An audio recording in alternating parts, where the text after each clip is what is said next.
اعوذ باللہ من الشیطان الرجیم بسم اللہ الرحمن الرحیم واذکر فی الکتاب مریم اذ انتبذت من اہلها مکانا شرقیا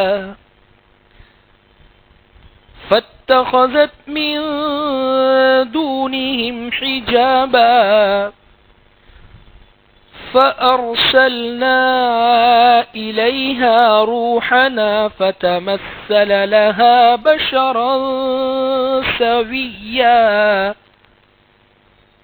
قالت إني أعوذ بالرحمن منك إن كنت تقيا. ترجمہ. اس کتاب میں مریم کا حال بھی بیان کیجیے جب وہ اپنے گھر والوں سے الگ ہو کر ایک ایسے مکان میں چلی گئی جو مشرق کی طرف واقع تھا. پھر اس نے ان لوگوں کے سامنے ایک پردہ ڈال دیا. اس کے بعد ہم نے اس کی طرف اپنے فرشتے یعنی روح الامین کو بھیجا. چنانچہ وہ اس کے سامنے ایک صحت مند آدمی کی شکل میں ظاہر ہوا. مریم علیہ السلام نے کہا اگر تجھے اللہ کا ڈر ہے تو میں تجھ سے اس ذات کی پناہ مانگتی ہوں جو بے حد مہربان ہے. عزیز بزرگوں، سورہ مریم کی یہ 3 آیتیں، آیت نمبر 16، 17 اور 18 میں نے تلاوت کی ہے. اب یہاں سے حضرت مریم علیہ السلام کا واقعہ اور ان کا قصہ یہ شروع ہو رہا ہے. سورہ آل عمران میں گزر چکا ہے. مختصراً حضرت مریم علیہ السلام یہ حضرت عمران کی بیٹی تھی اور ان کی والدہ کا نام تھا حنہ. حضرت مریم علیہ السلام کی والدہ نے یعنی حنہ نے یہ منت مانی تھی کہ اللہ اگر میرے یہاں پر لڑکا پیدا ہوا تو میں اس کو بیت المقدس کی خدمت کے لیے وقف کر دوں گی. لیکن ان کے یہاں پر ہو گئی پیدا بیٹی جو کہ مریم تھی. کہا کہ اے پروردگار میں نے تو ایک بیٹی کو جنم دیا ہے، میرے یہاں تو بیٹی پیدا ہوئی ہے. تو اللہ نے فرمایا لیس الذکر کالانثی کہ یہ جو بیٹی ہے، یہ جو لڑکی ہے، یہ دنیا کی اور لڑکیوں کی طرح نہیں ہے، اس کی تو شان ہی الگ ہے.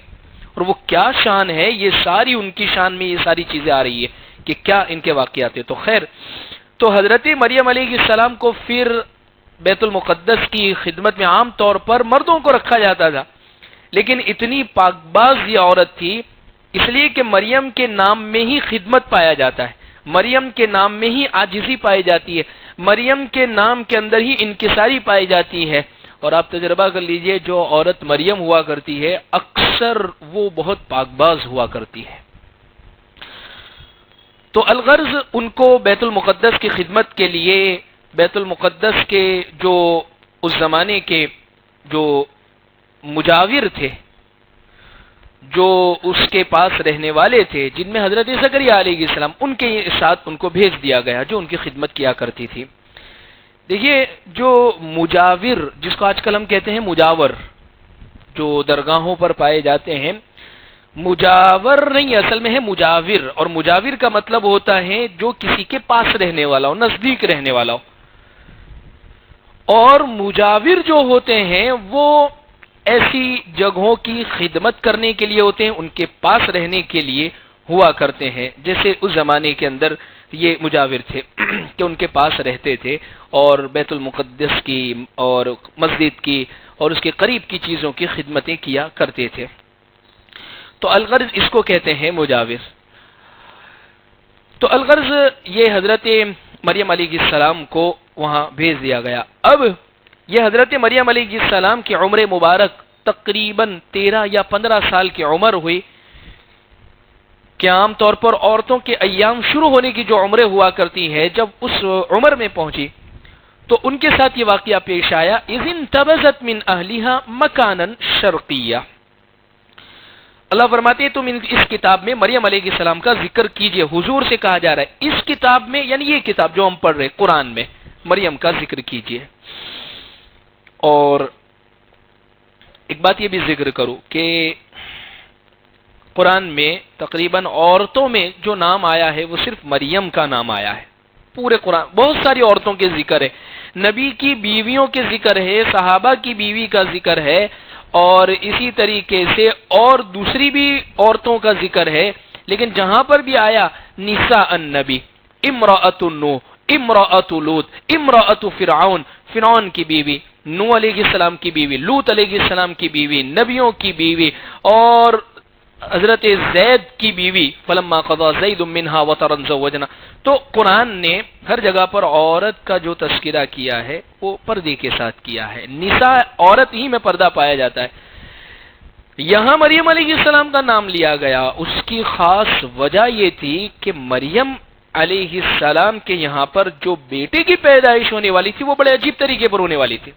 یہ ہمارے لیے عجیب ہے، اللہ کے لیے نہیں ہے، کیونکہ عام طور پر دستور، سنت اللہ اور اسی طریقے سے دنیا کا جو نظام عام طور پر ہمارے ذہنوں میں جو چلتا ہے وہ ایسے کہ مرد اور بیوی کے ذریعے سے بچہ پیدا ہوتا ہے، یہ عام طور پر، اور اسی طریقے سے دنیا چل بھی رہی ہے. لیکن یہ سارے قوانین ہمارے لیے ہے. اللہ تبارک و تعالی کسی قانون کے پابند نہیں ہے. اللہ تو جیسے چاہے مریم علیہ السلام سے حضرت عیسیٰ علیہ السلام کو پیدا کر دے وے، یا صرف آدم سے حضرت حوا کو پیدا کر دے وے، یا کچھ نہ ہو اور آدم کو بنا دے وے. تو اللہ کے لیے کوئی قوانین کی ضرورت نہیں.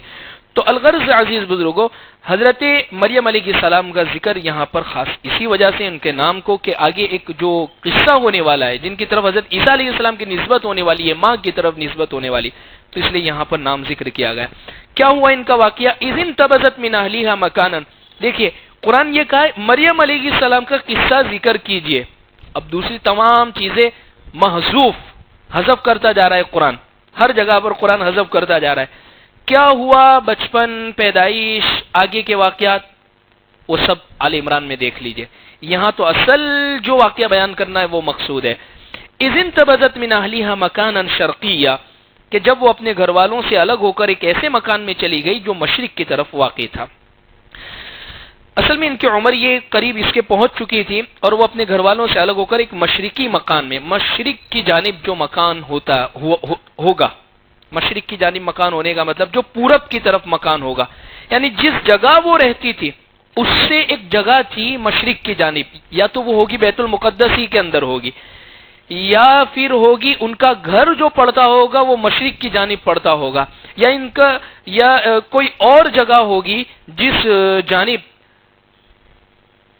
جن کو جانے کا حکم دیا گیا تو اس جانب وہ مشرق کی جانب پڑتی ہوگی، وہ وہاں چلی گئی. اذ انتبذت من اہلیہا مکانا شرقیہ، تو یہ مشرقی جانب حضرت مریم علیہ السلام چلی گئی. فاتخذت من دونہم حجابا، اور پھر انہوں نے لوگوں کے سامنے ایک پردہ ڈال دیا. پردہ ڈال کر علیحدہ ہو کر وہ غسل کے لیے یا دوسری چیزوں سے پاک صاف ہونے کے لیے انہوں نے پردہ ڈال دیا لوگوں کے سامنے. اور جب وہ چیزوں فارغ ہو گئی تو اللہ فرماتے ہیں فَأَرْسَلْنَا إِلَيْهَا رُوحَنَا، تو ہم نے حضرت مریم علیہ السلام کی جانب اس کے بعد ہم نے ان کی طرف اپنے فرشتے یعنی روح الامین کو بھیجا. فَتَمَثَّلَ لَهَا بَشَرًا سَوِيًّا، چنانچہ وہ ان کے سامنے ایک صحت مند آدمی کی شکل میں ظاہر ہوئے. چند باتیں یہاں سمجھنی ہیں. اس آیت میں دو باتیں ذکر ہوئی. ایک بات تو یہ ہے کہ فَأَرْسَلْنَا إِلَيْهَا رُوحَنَا، حضرت جبرائیل علیہ السلام ان کے سامنے آئے. روح الامین یعنی حضرت جبرائیل علیہ السلام، اور آنے کی کیفیت فَتَمَثَّلَ لَهَا بَشَرًا سَوِيًّا، ایک پورے کامل انسان، سوی کہتے ہیں ایسا انسان جس میں کسی قسم کا نقص نہیں ہو، نہ ظاہری طور پر نہ اندرونی طور پر کسی قسم کا عیب نہ ہو. اتنے خوبصورت، اتنے اچھے اور اتنے بہترین انسان کی شکل میں ظاہر ہوئے حضرت جبرائیل علیہ السلام. پہلی بات، جس طریقے سے جناتوں کو اللہ نے یہ طاقت دی ہے کہ وہ اپنی شکلوں کو بدل سکتے، جنات کو یہ طاقت دی ہے کہ وہ شکلوں کو تبدیل کر دیتے ہیں، اس لیے بعض مرتبہ وہ کسی جانور کی شکل میں یا کسی اور کی شکل میں یہ جنات کو اللہ نے طاقت دی ہے۔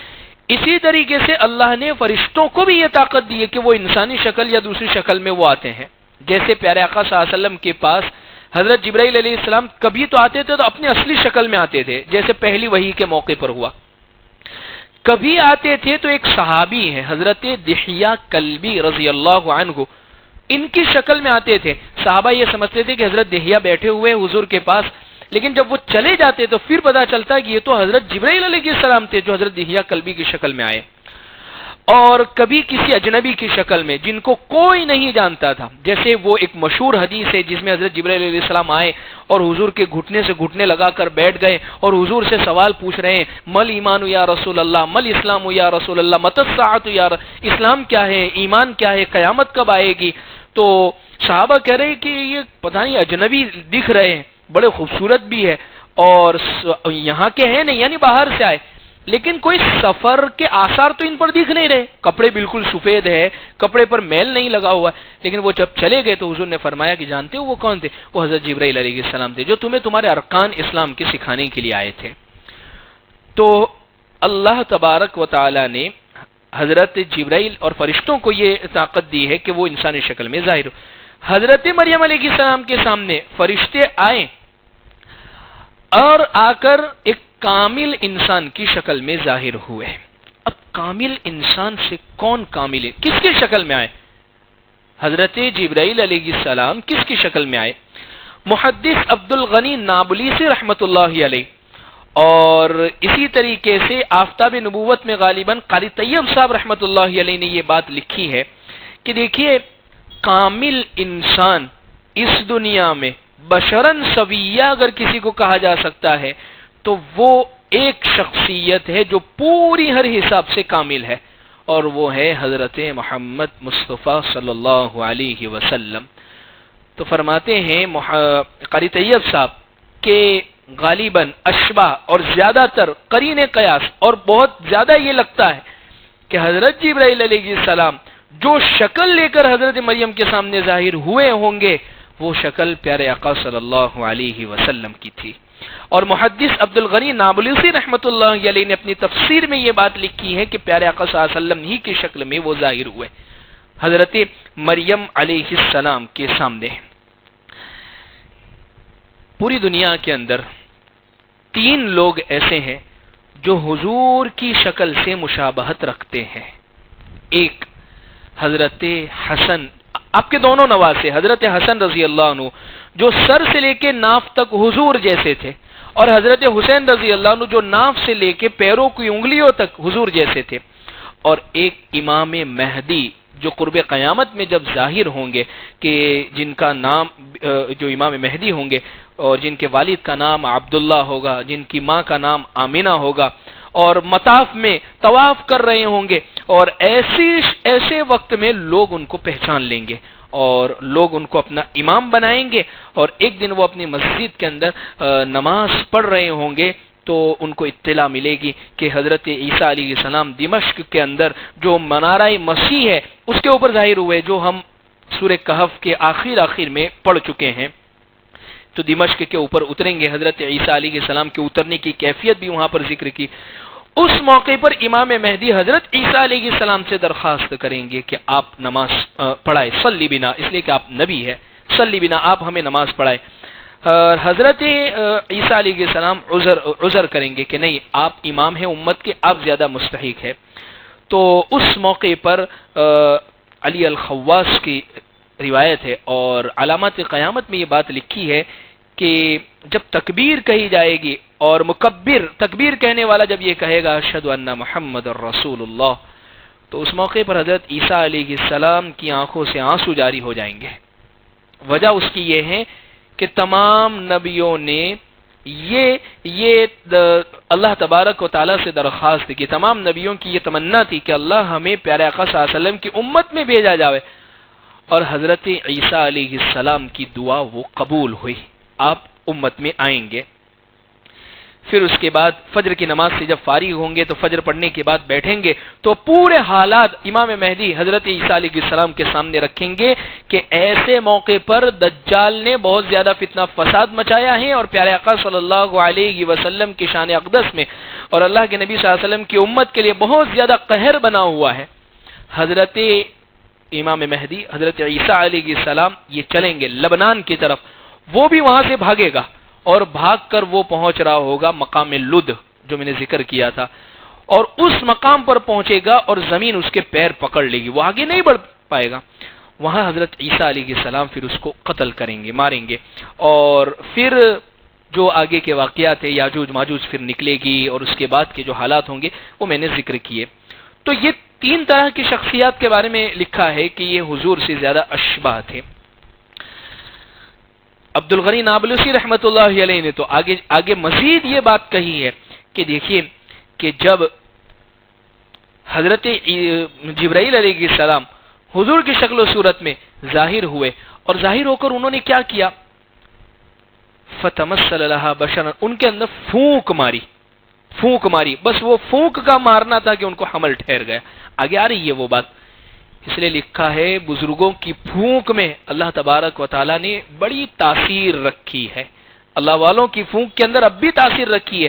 اسی لیے تو مجدد الفسانی رحمۃ اللہ علیہ نے کی کرامات میں اور ان کی پھونک میں اللہ نے اتنی زبردست طاقت رکھی تھی کہ بعض مرتبہ خالی پتیلا تپیلا ہوتا اور اس کے اندر پھونک مار کر پانی کو چڑھایا جاتا، کچھ دیر کے بعد اپنے مریدین سے کہا کرتے جائیں اور اس کو کھولیے تو اس کے اندر بہترین قسم کا کھانا موجود ہوتا۔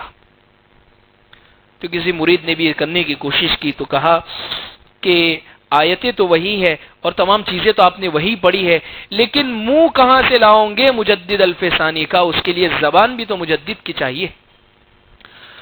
تو الغرض حضرت جبرائیل علیہ السلام کی پھونک سے حمل ٹھہر گئے۔ آگے آ رہی ہے وہ بات، حضرت محدث عبد الغنی نابلی سے فرماتے ہیں تو اس طریقے سے حضرت عیسیٰ علیہ السلام پیارے آقا صلی اللہ علیہ وسلم کے روحانی بیٹے ہوئے، اور ظاہر سی بات ہے آپ کی امت میں بھی ہوئے تو امتی ایک روحانی بیٹے کی طرح ہوئے، اور ظاہر سی بات ہے جب باپ پر کوئی حالات آتے ہیں تو سب سے پہلے بیٹا ہی کھڑا ہوتا ہے، فرما بردار باپ کی شان میں اگر کوئی کچھ کہتا ہے تو سب سے پہلے بیٹا کھڑا ہوتا ہے۔ اسی لیے دجال کو قتل کریں گے جو حضور کی شان میں گستاخی کر رہا ہوگا حضرت عیسیٰ علیہ السلام، اور جب بیٹا کوئی بہت اہم کارنامہ کر کے آتا ہے، بہت اہم کام کر کے واپس لوٹتا ہے تو باپ اس کو اپنے سینے سے لگا لیتا ہے۔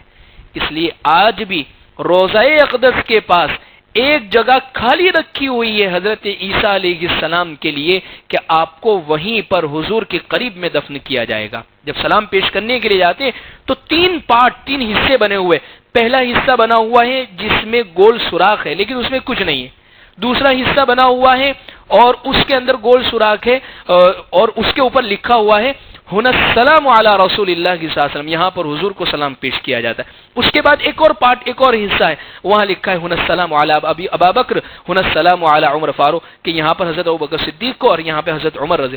پہلا جو پارٹ اور حصہ ہے جو خالی ہے وہ حضرت عیسیٰ علیہ السلام کے لیے ہے۔ تو الغرض عزیز بزرگوں، تو آگے حضرت عیسیٰ علیہ السلام کی بھی فضیلت آ رہی ہے۔ تو یہاں پر اس طریقے سے معاملہ ہوا کہ جب حضرت مریم علیہ السلام کے سامنے جو شکل و صورت ظاہر ہوئی تو ان بزرگوں کی اگر بات کو لے لے تو وہ پیارے آقا صلی اللہ علیہ وسلم کی شکل و صورت تھی۔ اب ظاہر سی بات ہے حضرت مریم علیہ السلام نیک خاتون کی پاک باز عورت تھی، جیسے ہی انہوں نے یہ اجنبی حیت اور اجنبی شخصیت کو دیکھا تو فوراً ان کی زبان سے یہ بات نکلی، قالت، کہنے لگی انی اعوذ بالرحمن منک ان کنت تقیا، کہنے لگی کہ اگر تجھے اللہ کا ڈر ہے تو میں تجھ سے اس ذات کی پناہ مانگتی ہوں جو بے حد مہربان ہے۔ جیسے ہوتا ہے نا کوئی مسلط ہو جاوے یا اسی طرح کسی کو ڈرانا مقصود ہوتا ہے تو ہم کہتے ہیں دیکھ اللہ کے لیے اگر تو اللہ کو مانتا ہے، اگر تیرا نبی پر ایمان ہے، اگر تو اس اللہ کی ذات سے ڈرتا ہے تو دیکھ ایسا مت کر۔ بس وہی جملے حضرت مریم علیہ السلام ان سے کہہ رہی ہے کہ دیکھو اجنبی، جانتی نہیں تھی کہ یہ کون ہے۔ آگے اب وہ پوری بات بیان ہو رہی ہے، حضرت جبرائیل علیہ السلام کہہ رہے ہیں کہ میں اللہ کی طرف سے ہوں اور آپ کو بیٹا دینے کے لیے آ رہا ہوں۔ پھر حضرت مریم علیہ السلام سوال کرتی ہے مجھے بیٹا کیسے ہوگا اور کس طریقے سے ہوگا، اس لیے کہ بیٹا ہونے کی 2 ہی شکلیں ہیں دنیا میں، یا تو شادی یا عورت غلط کام کرے، نہ میں شادی شدہ ہوں اور اللہ نے ان چیزوں سے میری حفاظت فرمائی ہے. آگے پھر تمام باتیں انشاءاللہ آئندہ ذکر کریں. اللہم لک الحمد کما انت اہل فصلی علی محمد کما انت اہل وفعل بنا ما انت اہل فانک اہل التقوى والمغفرہ. ربنا آتنا فی الدنیا حسنہ وفی الآخرة حسنہ وقنا عذاب النار. جزا اللہ عنا محمد صلی اللہ علیہ وسلم بما هو اہلہ. سبحان ربک رب العزت عما یصفون وسلام علی المرسلین والحمد للہ رب العالمین برحمتک. ہمارے اس چینل کو الانوار میڈیا کو سبسکرائب کرے، ویڈیو اگر پسند آئے لائک کرے، کمنٹس کرے اور اپنے دوست احباب میں ایک ثواب کی نیت سے ضرور شیئر کریں اور ہمیں دعاؤں میں ضرور یاد رکھیں.